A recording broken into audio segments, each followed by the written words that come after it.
আসসালামু আলাইকুম গাইস, আজ আমি আসছিলাম বৈকালী রোডে। আমাদের খুলনা একটাই 32 তলা বিল্ডিং আছে। আজ আমি সে 32 তলা বিল্ডিংয়ের লাইভ ভিডিও আপনাদের দেখাচ্ছি। বাট আজ আমার এই রোডে হাঁটা পড়ছে, এই জন্য আমি এই ভিডিওটা করে আপনাদের দেখাচ্ছি। আর আমি আজ পাসপোর্ট অফিসে গেছিলাম। আজ আমি প্রথম টাইম পাসপোর্টটা হাতে পেলাম। খুবই ভালো লাগতেছে,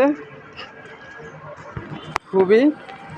এই রোডটা অনেক সুন্দর, আর এখান থেকে চলাচল করলে অনেকটাই ভালো লাগে, সেফটি জায়গা।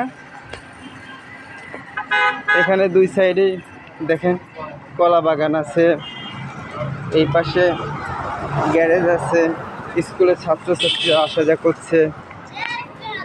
খুবই সুন্দর একটা জায়গা।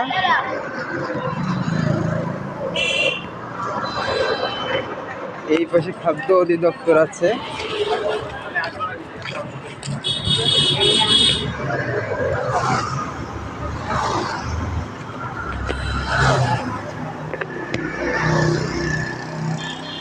হ্যালো গাইস, ভালো থাকবেন, আল্লাহ হাফেজ।